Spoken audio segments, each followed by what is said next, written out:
A while back, Firebrand and I put together a video about quality control in the fandom. And I didn't get a lot of positive reactions. I was hoping that our discussion would promote a lot of support for both sides of the issue, honestly, and I can remember you saying that you were looking to get another shot at explaining why we should be spending more time supporting those who deserve it. Yeah, there were some thoughts that I couldn't incorporate into the video, and some topics that didn't get addressed that were brought up in the comments.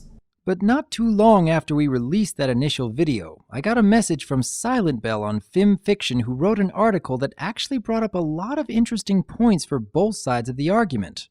And we thought that this article would add a lot of intriguing tidbits on the discussion we started a while back in our first video. So basically, we're going to steal this article and claim this person's thoughts as our own.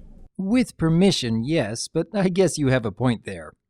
One opinion on this topic is, there are fanworks that are stunning and awesome out there, things that are worthy of attention and should honestly get more of it. Yet, quite often, we find these beautiful stories only after digging through a great deal of sludge. This sludge is composed of people who saw the success of those stories and authors and thought, I want to be like that. They get on the bandwagon and begin writing spin-offs, clopfics, and what have you. Yet what gets on the nerves of the readers sifting through the sludge is the number of positive comments some of the sludge gets, praising it in spite of how awful it is. A large number of these stories get more popular than they have any right to be. That popularity and the nearly endless slew of poor quality stories have, in turn, slowly spread out as a stain and effectively has lowered the overall quality of writing in this fandom. The good stuff gets buried in the sludge, causing the stories that truly deserve to be known simply to go unread. The best way to fix this problem would be to raise standards. Readers should be more concerned with what they read and find ways to cut the chaff away from the good stuff by leaving comments that show a displeasure for the stories that are awful and discourage the production of poor stories, instead of being so supportive of someone's awful first attempt to the point where the new author tricks themselves into thinking that what they made was a really great story. Being so supportive is a disservice to the author, and it doesn't allow the author to improve as a writer. Another opinion on this topic is that a staple of this community is how positive and supportive the people are in general. Many new authors start out making awful stories, but they will improve. Serving them a harsh critique only ends up dealing a severe blow to their self-esteem as a new writer. That can often lead to them deciding to give up and not pursue writing anymore when they could have improved and eventually written something great. Being kind to the new talent in the community provides a fertile ground for the author to grow and learn within.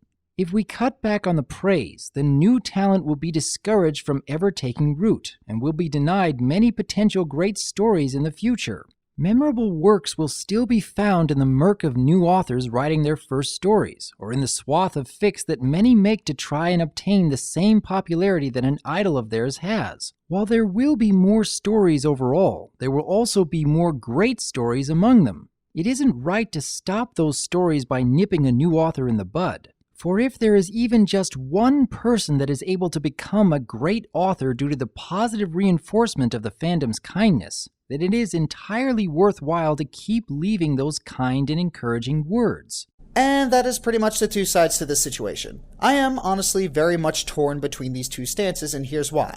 I am a writer, and like a majority of writers on FimFiction, at least from my experience, my first real venture into writing was indeed on this site. I started off as an awful writer. My grammar was terrible, and I couldn't write more than 2 characters in a scene at a time. However, there were still people who read my story and commented on it. They said wonderful things that inspired me to keep writing. Truly, those comments kept a smile on my face for the whole 8 months it took to write the story. It was certainly one of the best, if not the best year of my life.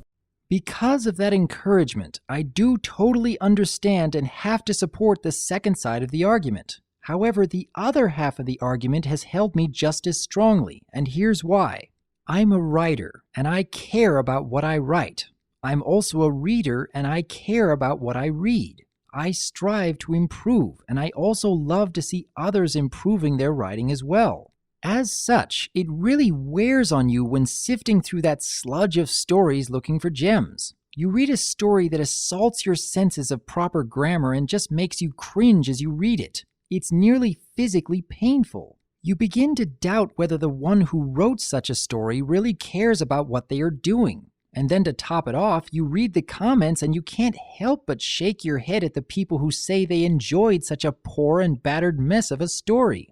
But when I think that, I remember my humble beginnings and try to give these people the benefit of the doubt. Maybe they are just learning and are going to improve. Maybe they didn't intentionally assault my senses as keenly as they did. Maybe sending them a kind and gentle suggestion for improvement could be worth both our whiles. The author would improve and edit the story, and the future stories they release will have fewer problems, clearing up some of the sludge the next time I go looking for gems. But sometimes I can't help but feel like such authors ignore those soft words I leave as comments, and they choose not to edit their stories. They continue to write senseless sludge with no care for it at all. And that thought irks me when it pops up, because I find the actions of these people to be disrespectful. It's disrespectful to those who write better stories, because they'll get buried in the mass of these uninspired fics. It's disrespectful to those who are writing to improve, because it bleeds away the attention that new stories need and thrive on. And finally, it's disrespectful to the authors of the sludge stories themselves, because the attention they are getting is not heartfelt. Luckily, I do realize that the majority of the people who decide to write on fiction do so out of a desire to improve. So it will always be in my best interest to help out where I can and give those kind yet hopefully critical comments to help motivate a new author. I leave this small opinion piece with a bit of an opinion for those who are looking to try their own hand at writing. Truly, I do know how it feels to start writing and to struggle to get an audience for your work. I have been there and I have struggled. Writing is a struggle like anything that's worthwhile. If you can't spend hours and hours working away at your writing both in your head and also in the physical act of writing/typing it, learning what you did wrong or right, and following through to the end and completing the story, then you might want to rethink being an author. It's not easy. However, if you do decide to write, then please write a story that you enjoy reading. So long as you are honestly having fun and or seeking to improve, then I have absolutely no problem with you as a fellow writer on this site. Absolutely none. And I wish you all the best in your future writing. This was a topic that took me a good week to really figure out exactly where I stood on it. If nothing else, writing this blog did allow me to firmly establish my stance, and I feel much better having done that. I want to thank both Dr. Wolf and Firebrand for piquing my thoughts on this topic, and for my good office buddies for taking stances that are different than my own, which in turn challenged me to really think about this. Thanks for reading, SilentBelle. Well, thank you, SilentBelle, for adding so much to the conversation here. Are there any thoughts that you would like to add to this, Firebrand? A few. The thing is, this is a very online-based fandom. Most of the products that come from the fandom are created on a computer. And since people nowadays are savvy with computers and can easily get access to the tools to create such works, you get a lot of people trying their hands at it. And while that allows some bright minds to finally get their voices out, it's also where we have our problem. We have a lot of people trying who don't know what they are doing. For instance, analysis videos. Apparently, all you need to be considered an analyst in this community is a crudely made OC, a mic, knowing 3 or 4 critical buzzwords, sub-basic video editing skills, and a negative opinion of the latest episode. And I don't see a lot of these people improving. A lot of their points either parrot other people's sentiments or spout out buzzwords they don't know the meaning of in an attempt to look intelligent. And yes, I know that's a little mean, but I see it a lot, and as a person who wants every next video of his to be an improvement, I don't like seeing that. I suppose there are a lot of people who do that when just starting out. And come to think of it, I was one of those people too. I had no OC, a substandard microphone, knew nothing about video editing at all. Although I suppose I wasn't starting out with a negative opinion, so that's one difference. Point is, though, I knew that I wasn't very good at what I was doing, but I felt passionate enough about the work to seek out how to improve. I look back at my earliest works now and cringe a bit, because I know that I'm a lot better than I used to be. And even now, I know that I can still improve in many different ways. It's okay for someone to start out not knowing what to do, and I am immensely grateful for everyone who supported me even though my earliest works were rather flawed. But for anyone starting out, I encourage them to never be completely satisfied with their work.